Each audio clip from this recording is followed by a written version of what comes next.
Health is the new wealth. Mel Robbins said that in a podcast that I listened to this week.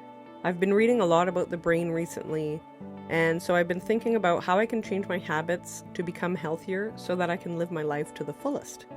I've decided that my mantra this year is going to be fuel your brain. Hi, bonjour, and welcome back. If you're new here, my name is Kate, and I'm a Canadian teacher. You may or may not know I'm the creator of the Meta Mindset YouTube channel that makes brain break videos in French. I also have this second channel where I make videos about the brain and brain breaks, teaching, TPT, and my life. If you're interested in learning more about brain breaks and other resources you can use in your French classrooms, you may want to subscribe to the Meta Mindset newsletter. If you subscribe today, you'll get a French brain break freebie resource. Just click the link in the description box below. So this week I listened to a couple of Mel Robbins podcasts, as I just mentioned. She had a series of podcasts on goal setting that I found interesting and helpful. If you want to go and check it out, I'll put a link to those podcasts or the playlist in the description box below. I'm not sure if what I'm going to talk about today is actually goals or habits or even just mantras, but I wanted to just put this out to the world because I feel like it. This is how the story of 2024 began for me, and I know that 2024 just started, but let's rewind to right before Christmas in 2023.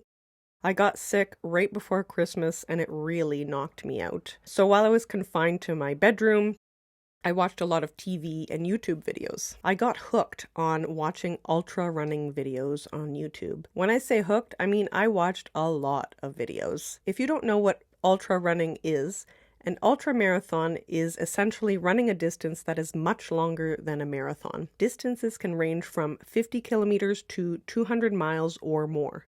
Seriously, it blows my mind. Some might wonder why anybody would be interested in that, but I have always been interested in sports that push the boundaries of maximum strength, endurance, speed. I'm equally interested in people who push boundaries of human potential in any way. I truly believe that humans have so much potential and we are much more capable than we think we are. So back to ultra running. The ultra running community is amazing. These runners are not achieving these accomplishments alone. They have teams of people behind them supporting them in pursuit of their goals. Goals that many people think are impossible.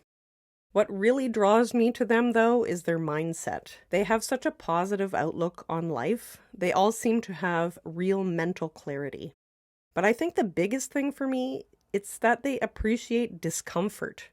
They expect discomfort. They welcome discomfort. And they are grateful for discomfort. This makes me think, why are people doing the hardest things so happy? People who exercise seem so happy. Why is that? I'm going to get into the sciencey reasons for that in another video that should be coming up soon.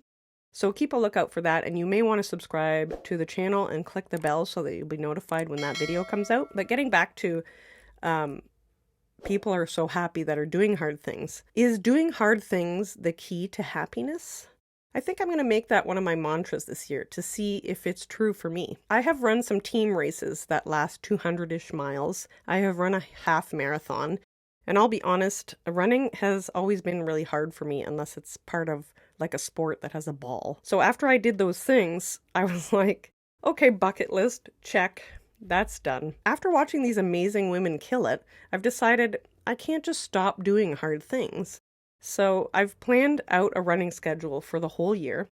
I've talked to my loved ones about my new goals, and I've signed up for a half marathon already in 2024. My ultimate goal right now, though, in the distant future will be to run a whole marathon, simply because it's something that I never thought I would ever be able to do. Now, doing hard things isn't just about running. Dr. Huberman on the Huberman Lab podcast talked about doing hard things builds willpower or resilience in your brain. Doing anything that you consider hard is good for you. It means putting effort or energy into activities. It could be as simple as folding laundry or doing a workout or taking a cold shower. As I get older, I think a lot about preparing myself for life. I want to be able to hike on challenging trails up a mountain or just visit beautiful destinations. I want to be able to chop wood for a campfire or cut a whole tree down. I want to be able to lift my niece up or crouch down and play with her on the floor. I want to be able to lift the most weight I have ever lifted before. I want to be able to do pull-ups. I want to be able to do so many things. I don't want to stop doing hard things so that I am able to do what I want. And this is where my second mantra comes in, and that is move every day. To me, movement can be a lot of different things. It could be working out like strength training, or running, walking the dog, doing yoga, stretching, or even just cleaning the house. I want to do some sort of movement every day. I've made a video about the benefits of exercise on the brain that talks about some of the science, and I'll put a link in the description box below and maybe a card up here so that you can watch it if you want. But my biggest mantra for the whole year is going to be fuel your brain, and these kind of all tie in together. And what does that mean, fuel your brain? Well, to me, it means it encompasses the first mantra, do hard things, as well as the second one, move every day.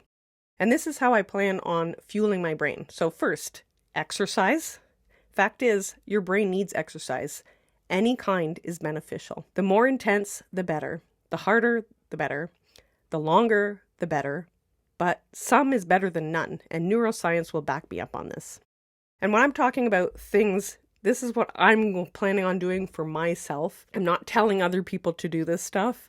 It's just stuff that I am planning on doing. I'm just putting out my mantras or my goals or my habits or whatever they are to the world because I feel like it. And I'm not giving you advice. I'm not a therapist and I'm not a dietitian. I'm just putting this out to the world because I want to. So first way I'm going to fuel my brain is exercise. Second way I'm going to fuel my brain is eat and drink.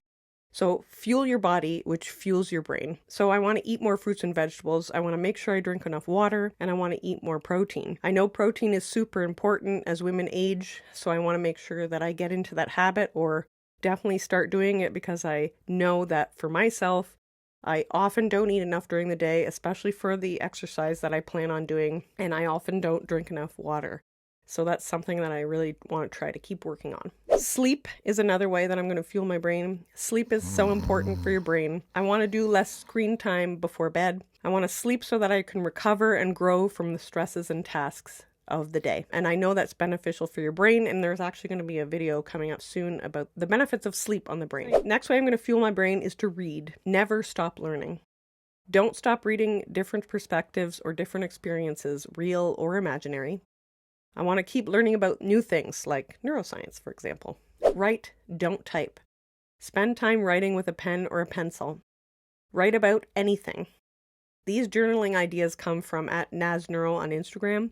I post his ideas often on my Instagram stories, the Meta Mindset, all the time. He's a PhD student, I believe, a neuroscience PhD student. So he's trying to tell the world about all the research, and I agree there's a lot of research that I think a lot of people don't know about, and I really think people should know this because it's pretty changed my life. It's changed my why, which is fuel your brain. So anyway, continuing on, his advice for journaling and writing are the following things. So I want to write about my wins and my challenges, no matter how small. And I want to write about what I learned from them. I want to write about how I feel every day and reflect on why I feel that way. I want to write about what I'm grateful for, why is that important to me, and how does it make me feel. And one of the things he said is to keep your journal private so that you write truthfully. I think that's pretty good advice. I listened to another Huberman podcast with Rick Rubin about creativity. Rick Rubin said to create as if it was a journal entry. In other words, he said, don't worry about the outcome. Don't be fearful about what people think, or don't be fearful that you aren't able to do things. Just create for yourself. And if you like it, probably there's somebody else out there that will like it too. So I'm going to kind of try to encompass that, not only in my journaling, but in stuff that I put out to the world, because I often was very fearful of getting started with Meta Mindset. And after 2 years, there's more than 2 million views on a YouTube channel. It blows my mind. I'm almost at 10,000 subscribers. Never thought that would happen. I never got started when I wanted to because I was fearful that I wasn't able to and that people wouldn't like what I did. Don't be afraid. Put it out there for yourself because other people will probably like it. Get outside is my last way that I'm going to fuel my brain. Humans need to see natural light especially in the morning and at night. All the people that I've already mentioned today, Mel Robbins, Andrew Huberman, and this guy Naz on Instagram, they talk about getting as much natural light as you can and that how much it benefits your brain. So that's something that I really want to try and focus on, especially since I spend a lot more time at the computer now creating things. And the last mantra for the year for myself is consistency is key. If I don't do one of these things one day, relax. Don't stress. You didn't ruin anything. This is an ultra marathon, not a sprint, okay? Missing one day won't ruin it all. Don't give up. Kate, being consistent is what will give you results. You've proven that already with Meta Mindset. You've been consistent and you're getting results. Don't give up. Progress isn't always linear. In fact, actually, it's very rarely linear. I'm going to fail sometimes. Just know that right from the start. You're not going to be successful 100% of the time. You are going to fail. Then accept that, grow, and move on. Keep going, keep moving, keep living, and fuel your brain. Okay, I think I'm going to leave it there. If you like this content and you want to see more, click the like button, subscribe to the channel. And I want to lastly say Happy New Year. If you've made some goals or resolutions, good luck. You've got this. And if nobody's told you yet today, you are absolutely amazing. Thank you so much for watching. À la prochaine.